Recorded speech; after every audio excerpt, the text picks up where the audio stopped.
A man was arrested on his own front lawn, handcuffed without cause, humiliated without question. No one asked who he was. No one cared. But what if the man they dragged away in silence wasn't just another face, but the very person investigating them?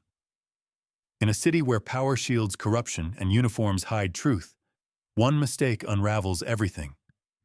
This isn't just a story about injustice. It's about what happens when justice fights back. Are you ready to see what they tried to bury? The golden light of early evening spilled over the sidewalks of Charleston's Willow Ridge neighborhood, casting long shadows from white picket fences and newly trimmed hedges. A gentle breeze stirred the Spanish moss draped over ancient oaks.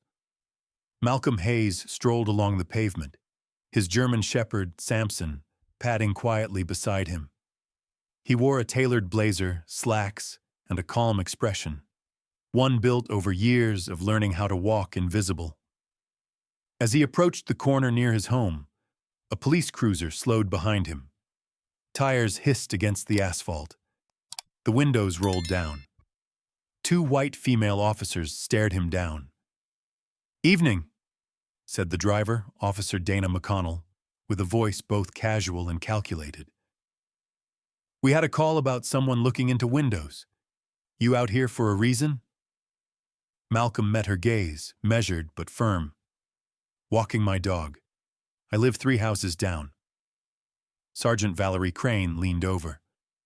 "Mind showing some ID?" He reached for his wallet slowly, carefully, the way black men learn to do. McConnell eyed the ID, then looked him over. "You always this dressed up for a dog walk?" "I try to keep up appearances," Malcolm said, his tone dry as the wind shifting through the trees.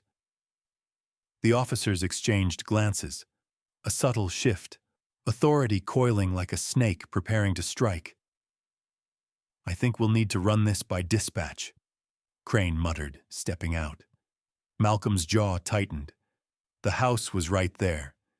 But in America, sometimes home is the farthest place from safety. The police car pulled into the station lot, slow and silent.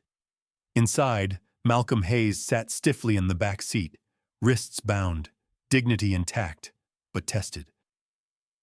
Samson, his dog, had been left behind, barking at the gate as the cruiser drove off, his howls trailing them like an unanswered question. Why? Why, after 15 years of living in that neighborhood, of mowing his own lawn, paying his taxes, shoveling snow for the woman next door? Did it take just one phone call from someone who didn't recognize him to unravel his peace? Officer McConnell opened the back door and gestured for Malcolm to step out. She didn't help him. She didn't speak. He walked inside the station flanked by both women, their chatter light, dismissive, like this was just another box to check. They didn't Mirandize him, didn't tell him the charges. There weren't any. They sat him in a cold metal chair inside a narrow room with scuffed walls and a flickering overhead light. On the far side of the room, a photo hung crooked on the wall, a young black man in full marine dress blues. The nameplate beneath it read, Captain Elijah Brooks. Malcolm stared at it for a long moment. His eyes didn't blink. McConnell scoffed. "That your cousin or something?" He didn't answer. Not yet. Across town, a young officer named Lee Monroe stood behind her desk, phone in hand, confusion wrinkling her brow. She had received the video, Malcolm, arrested in his own neighborhood, no cause. She searched his name in the system, then froze. Deputy Director Malcolm A. Hayes, Department of Justice Federal Oversight Division. She sat down slowly. Her heart thudded in her chest like a warning bell. This wasn't just a man with a dog. This was a man who had watched the system from the inside. A man with eyes trained to see rot behind polite smiles and legal jargon. A man they should never have touched. And still, they did. Boldly. Publicly. With no fear of consequences. But what does that say about how often this happens? To people who don't carry federal credentials? How many Malcolms go unnamed, unheard, unnoticed? How many are taken in without reason, returned without apology? Back at the precinct, Sergeant Crane leaned against the doorframe, arms crossed. "You're awfully quiet, Mr. Hayes." Still, he said nothing. He didn't need to, because sometimes silence is louder than sirens, and Malcolm had learned long ago. Never interrupt your enemy when they're building their own noose.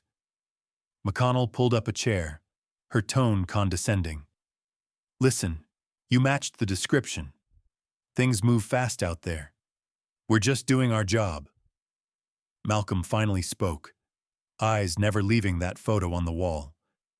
"Your job," he repeated slowly, "must have changed since the last time I trained officers." Crane frowned. "What do you mean, trained?" That was the moment. The shift. The one you feel in your chest before your brain catches up. Outside, the video of Malcolm's arrest was climbing views.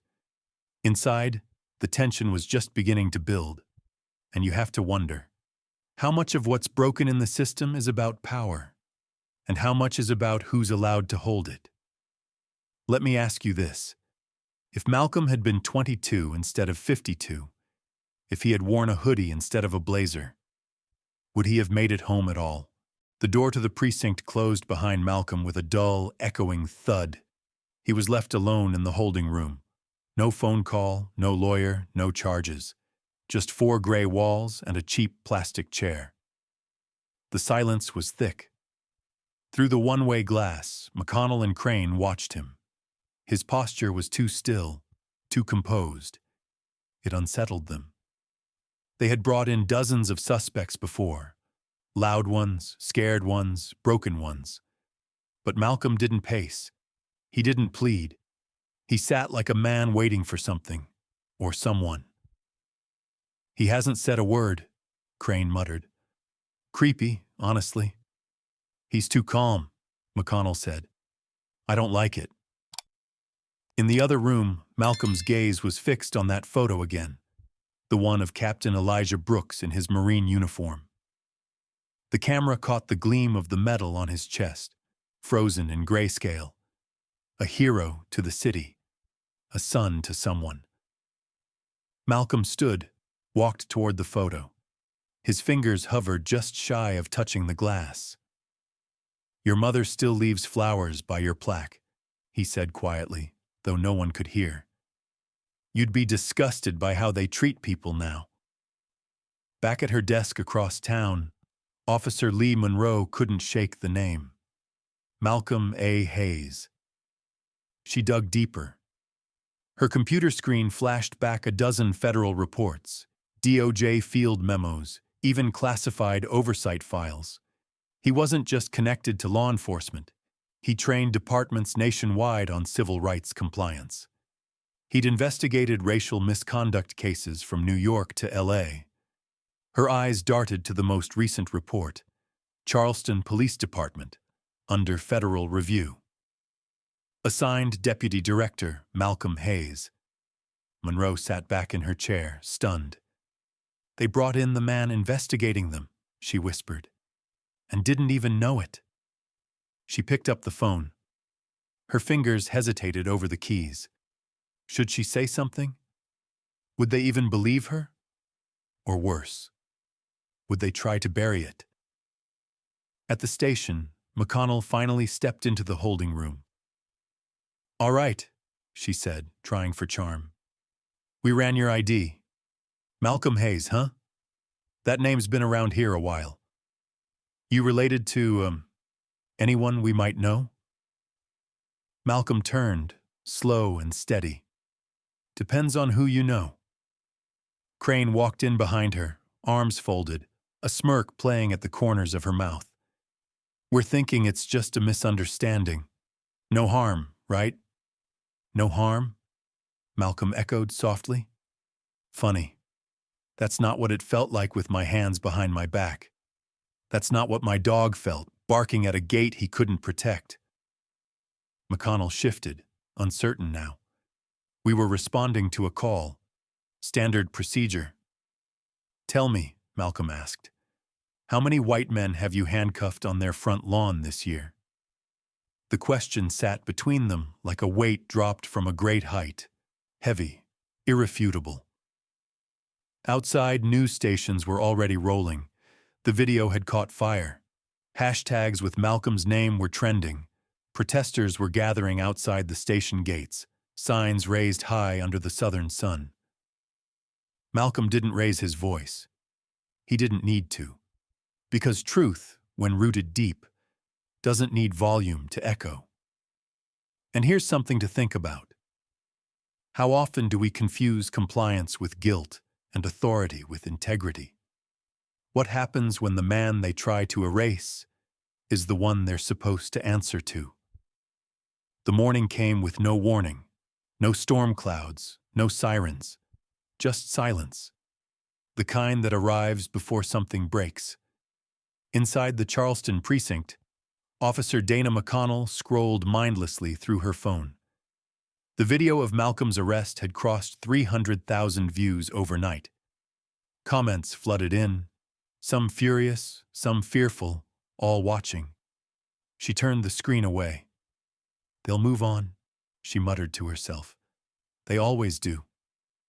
Sergeant Valerie Crane leaned on the break room counter, sipping burnt coffee.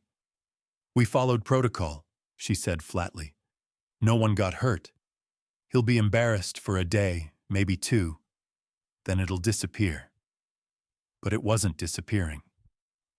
Across town, Officer Lee Monroe stood in front of her captain's office, file folder in hand, fingers tight on the edges. She had reviewed the records twice. The complaint history against Crane and McConnell was longer than she'd expected. False reports, aggressive stops, suspicious persons arrests with no charges filed. One incident involved a 14-year-old boy detained for carrying a violin case through a gated neighborhood. Every one of those cases had been internally dismissed. Buried. Monroe swallowed her hesitation and stepped inside.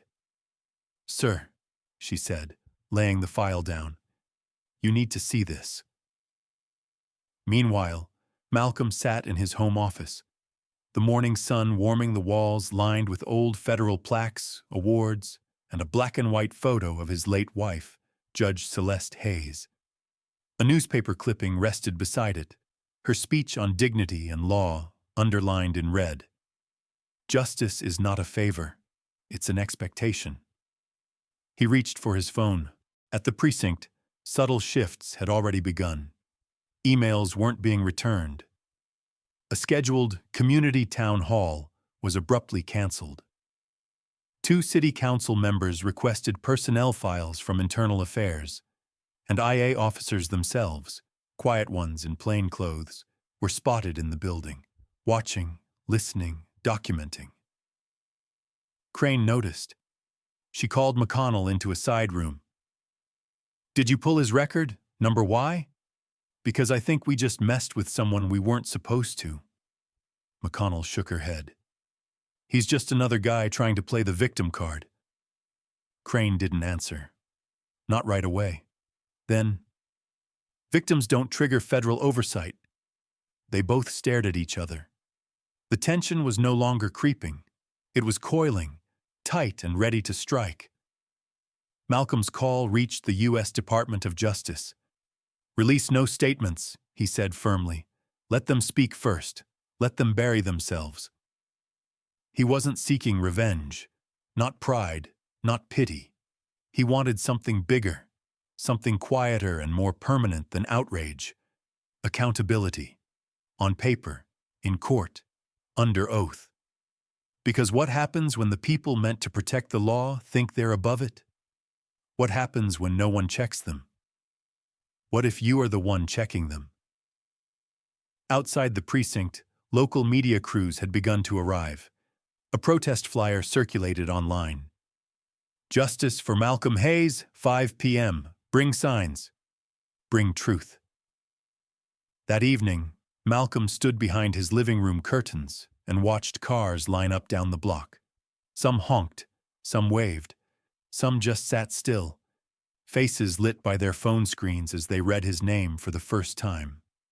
He didn't smile. He just whispered, more to himself than anyone. They never asked who I was, only what I was doing. And that mistake, that oversight, was about to cost them everything. The Charleston Civic Center was packed. Reporters lined the front row. Their lenses clicked like insects as the local police department's weekly community update prepared to begin. It was meant to be routine, public reassurance, crime stats, a friendly Q&A. But something was different today. City Councilwoman Raina Baxter sat in the second row, arms crossed. Her presence alone signaled trouble. Behind her, clergy, activists, veterans, and small business owners filled the folding chairs. And outside, the sidewalks swelled with signs, chants, and restless eyes. Inside the precinct, Officer McConnell tugged at her collar. Her uniform felt tighter than usual. Sergeant Crane smoothed her hair back, checked her badge, checked it again. "Just smile and stick to the script," Crane said under her breath. "We stay ahead of it. We survive it." At the podium, Chief Darrell Hughes shuffled papers with shaky hands. "Good afternoon, Charleston," he began, forcing a smile. "We're committed to transparency, accountability, and—" The doors opened, and everything stopped. Malcolm Hayes stepped inside, dressed in a charcoal gray suit, not a wrinkle in sight. His stride was measured, silent, but his presence swallowed the room. Behind him, 2 DOJ agents followed, their expressions unreadable. In Malcolm's hand was a small folder, leather-bound, federal seal gleaming under the lights. Whispers spread like wildfire. He didn't approach the podium. He didn't ask permission. He simply said, "I'd like to make a statement." The chief stammered, "Mr. Hayes, this isn't—" "I believe the community has the right to know what's happening in their city," Malcolm replied. "And I believe you've had enough time to speak." He turned to the crowd, opened the folder, and pulled out 2 sealed envelopes. "Officer Dana McConnell, Sergeant Valerie Crane.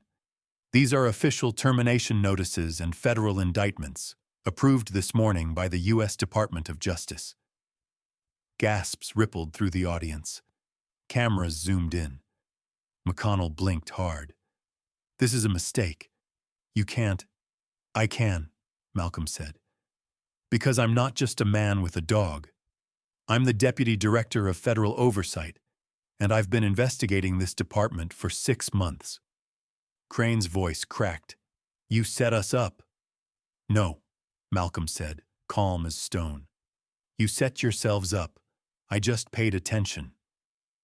One of the agents stepped forward, reading the formal charges: racial profiling, civil rights violations, falsifying reports, repeated abuse of authority, obstruction of justice. "You're being taken into federal custody," he finished.